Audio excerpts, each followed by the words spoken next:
Hello guys, स्वागत है आपका सिटीजन सी चैनल पर। और आज आप देखने वाले हो 2024 में ही रिलीज हुई Canadian thriller movie out come the wolves का ब्रेकडाउन, जिसके डायरेक्टर हैं एडम मैकडोनाल्ड, जो इससे पहले बना चुके हैं ऐसी सिमिलर मूवी बैक कंट्री, उसके अलावा पाई वैकेट। इन दोनों की ही वीडियोस आपको चैनल पे मिल जाएंगी। तो चलिए अब ज्यादा देर ना करते हुए जल्दी से स्टोरी स्टार्ट करते हैं।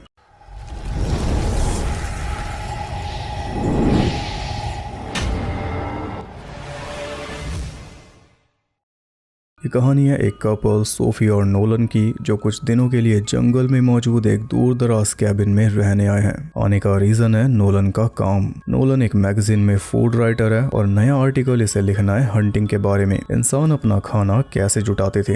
हंटिंग पे आर्टिकल लिखने के लिए इसे खुद हंटिंग का एक्सपीरियंस चाहिए था, बस इसलिए आना हुआ। ये एक शहरी लड़का है, लेकिन सोफी इसी जगह पर पली बड़ी है। ये कमाल की हंटर है, इसके डैड ने इसे बचपन में ही सब कुछ सिखा दिया था। लेकिन ये नोलन के साथ शिकार पर नहीं जाएगी। इसका रीजन यह है कि जवानी में एक बार जब ये शिकार पर गई थी तब इसे एक हिरन मिली थी और शिकारी के तौर पर ये उसे मारने वाली थी, लेकिन उसकी आंखों में देखते ही पता नहीं इसे क्या हुआ, इसने उस हिरन को जाने दिया। बल्कि उस दिन से शिकार करना ही छोड़ दिया और साथ ही नॉन वेज खाना भी। उस हिरन की आंखों ने इसका पूरा जीवन बदल दिया। तो अब ये तो शिकार करने जाएगी नहीं और नोलन अकेला भी नहीं जा सकता, इसलिए सोफी ने बुलाया है अपने बचपन के दोस्त काइल को। काइल के पेरेंट्स के बीच में शुरू से ही प्रॉब्लम थी, इसलिए काइल का ज्यादातर टाइम सोफी और सोफी के डैड के साथ गुजरा। इसी वजह से काइल भी एक अच्छा शिकारी है, सोफी के जितना तो नहीं पर ठीक ठाक है। नोलन को गाइड कर देगा। कल सुबह ये शिकार के लिए निकलेंगे। उससे पहले काइल नोलन को तीर चलाना सिखाता है, लेकिन वो कुछ घंटों में सीखने वाला काम तो है नहीं, इसलिए काइल ने उसे राइफल चलानी सिखा दी।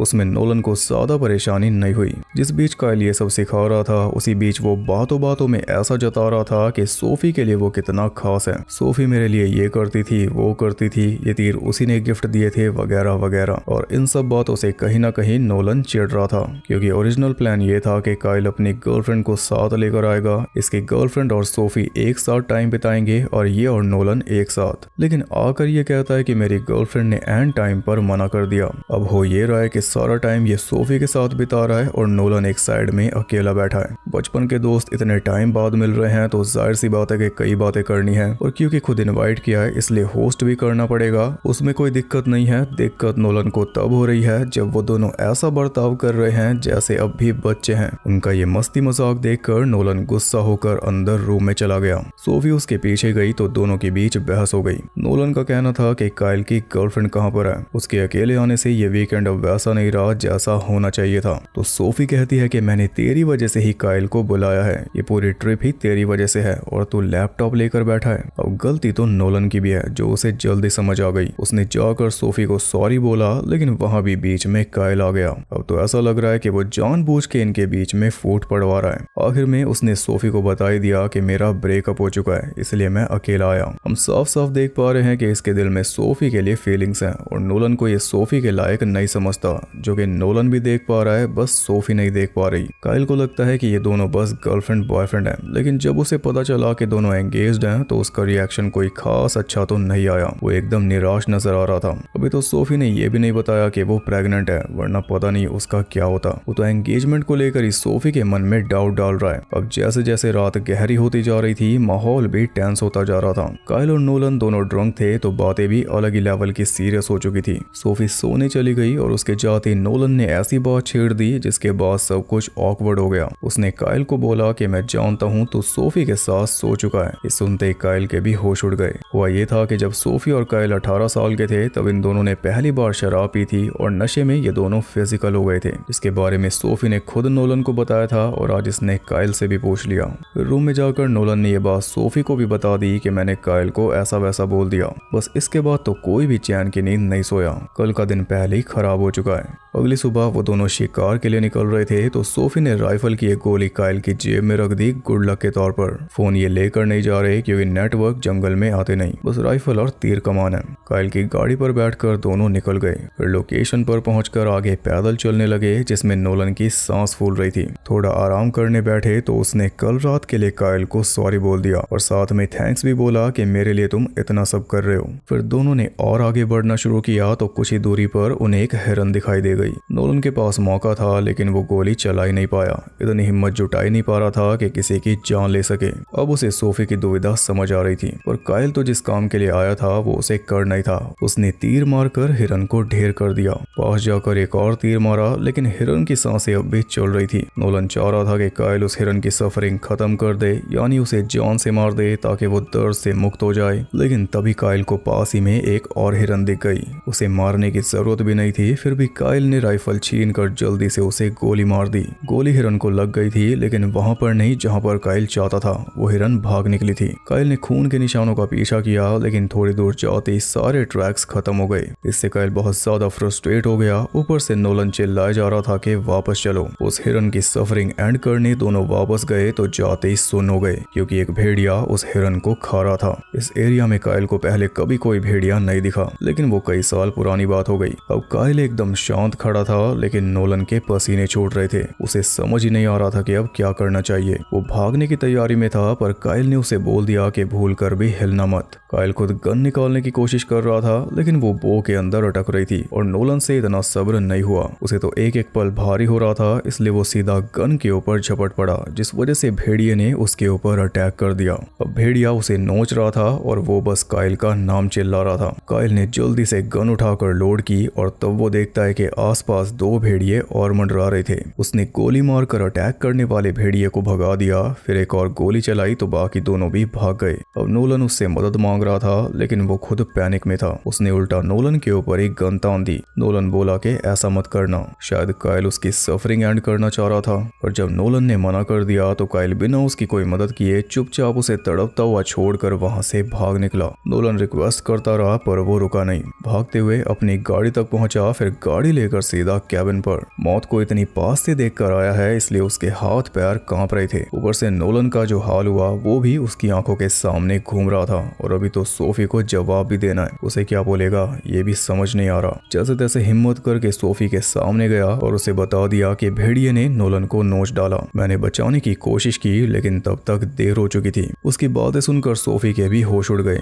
मन में तो बहुत कुछ चल रहा था, लेकिन उसने बस इतना पूछा कि नोलन जिंदा है या नहीं। काइल ने बोला पता नहीं। तूने बचाने की कोशिश की, लेकिन तुझे पता नहीं। जो कुछ वो बोल रहा था उसकी वजह से सोफी उससे लड़ सकती थी, लेकिन इतना टाइम नहीं था। चाकू, कंपास और तीर कमान उठाकर वो कैबिन से निकल गई। अपनी बाइक लेकर वो नोलन को ढूंढने जा रही थी, और काइल बोल रहा था कि मैं दोबारा उस जगह पर नहीं जाऊंगा। तो सोफी बोली कि जाना तो पड़ेगा, तू ही बताएगा उसे कहाँ छोड़कर आया। तो मजबूरन काइल को भी साथ चलना पड़ा। लोकेशन पर पहुंचते ही सोफी ने पूरे एरिया को छानना शुरू कर दिया। हालांकि ये लोकेशन थोड़ी अलग लग रही है। इधर नोलन बेहोश पड़ा था, और जैसे ही होश में आया कंपास के सहारे गिरता पड़ता आगे बढ़ने लगा। हिम्मत उसने नहीं हारी कि इतना तो फट ही चुका हूँ, अब हिलने में भी दर्द हो रहा है, बच तो पाऊंगा नहीं, भेड़िए खा ही जाएंगे, तो जान लगाने से अच्छा है कि पड़ा रहता हूँ। ये सब उसने नहीं सोचा।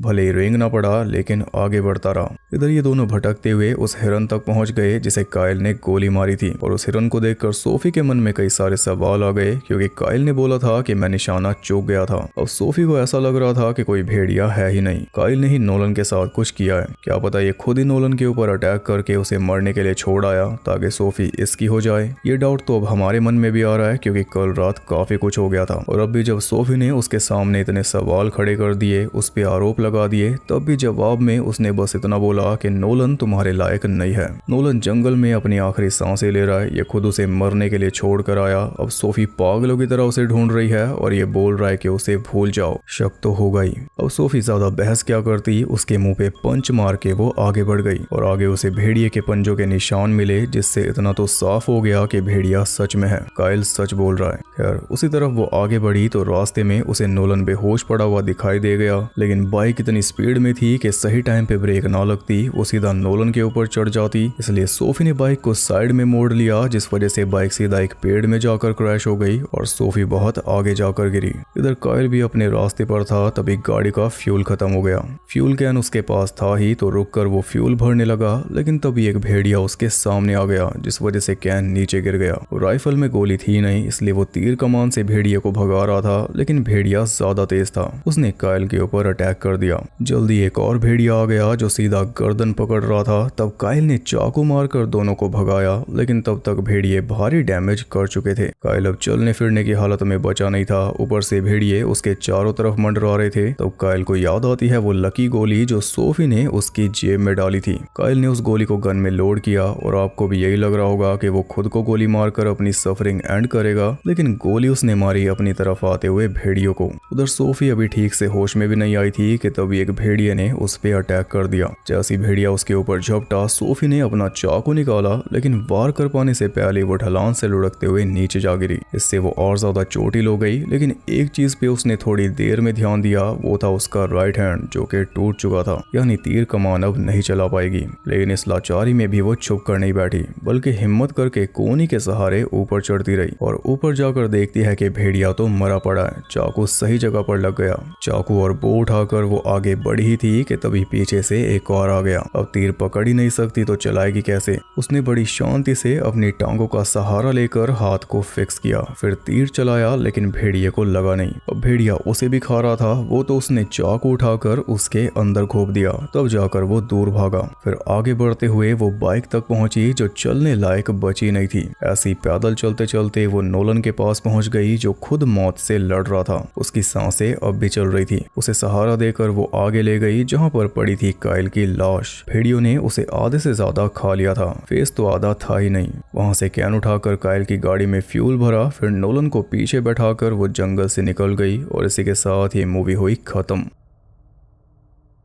तो मूवी में यही दिखाया गया कि किस सिचुएशन में हम क्या एक्शन लेते हैं उसी पे सब कुछ निर्भर करता है। जैसे काइल अपने सामने तड़पते हुए नोलन को छोड़कर भाग आया था क्योंकि उसे अपनी जान का खतरा था, वहीं सोफी को पता भी नहीं था कि नोलन की क्या हालत है, वो जिंदा बचा भी है या नहीं। फिर भी वो उसे बचाने जंगल में गई और बचा कर ले भी आई। अगर ना जाती या कैबिन में बैठ के रोती रहती तो फिर वो बचता कैसे। और ये तो इस पे भी निर्भर करता है कि कौन किसके लिए कितना खास है, उसी हिसाब से हर कोई एक्शन लेता है। और इसमें एक एंगल और है, मूवी में 3 कैरेक्टर्स थे, सोफी, नोलन और काइल। 3 भेड़िए थे और 3 हिरन। अब हिरन की बारी पे वो तीनों इंसान शिकारी थे, यानी पावरफुल थे। तो उस टाइम तीनों ने क्या एक्शन लिया। सोफी ने तो शिकार करना ही छोड़ दिया, नोलन गोली नहीं चला पाया, लेकिन काइल ने हिरन को 2 तीर मारे और जब दूसरा हिरन दिखा तो उसे भी गोली मार दी जब वो शिकारी था। और भेड़िए के सामने आते ही वो बन गया शिकार। अब शिकारी कोई और है। अब उसने क्या एक्शन लिया, उसने भागना बेहतर समझा। नोलन घबरा गया था, वो तो कुछ कर ही नहीं पाया, आइडियल शिकार बना। पर सोफी ने सामना किया, यानी जो दया भाव रखता है जरूरी नहीं कि वो कमजोर है, और जो बेरहम है जरूरी नहीं कि वो स्ट्रॉन्ग है, और जो क्लूलेस है वो क्लूलेस ही है। मूवी की बात करें तो शुरुआत के आधे घंटे ये एकदम स्लो है क्योंकि उसी में सारा बिल्डअप होता है। उसी बिल्डअप के चलते बाद में हमें काइल के ऊपर शक होता है कि कहीं उसी ने तो कुछ नहीं किया, भेड़िया था भी या नहीं। ये डाउट हमें उसी की वजह से आता है जो हमने आधा घंटा वेस्ट किया था, या आप कह सकते हो, इसलिए वो भी जरूरी था। और मूवी की असली खासियत है इसका रियलिज्म। भेड़िए एकदम रियल लगते हैं क्योंकि वो रियली थे। असली भेड़िए यूज हुए हैं, किसी किसी सीन में एनिमेट्रॉनिक पपेट, लेकिन मोस्टली रियल थे, इसलिए जेन्युइन खौफ बन पाता है। इसके अलावा जो प्रैक्टिकल इफेक्ट्स थे कटी फटी बॉडीज पे, वो भी खतरनाक थे, और जिस तरह से टेंशन को कैमरा वर्क के थ्रू दिखाया गया वो भी काफी सही था। आपको मूवी कैसी लगी और आपने इससे क्या सीखा, कमेंट करके जरूर बताना। वीडियो पसंद आई तो लाइक कर देना, और ऐसी और इंटरेस्टिंग वीडियोस देखने के लिए चैनल को सब्सक्राइब करके बेल नोटिफिकेशन को ऑल पर सेट कर लो ताकि नोटिफिकेशन आपको कहीं से भी ढूंढ ले। और ज्यादा कनेक्टेड रहने के लिए आप मुझे इंस्टाग्राम पर फॉलो कर सकते हो, वहां आपको बहुत कुछ जानने के लिए मिल जाएगा, और साथ ही बाकी जगहों पर भी जिनके लिंक्स आपको मिल जाएंगे नीचे। मैं आपसे मिलूंगा अगली वीडियो में, तब तक के लिए सबको बाय।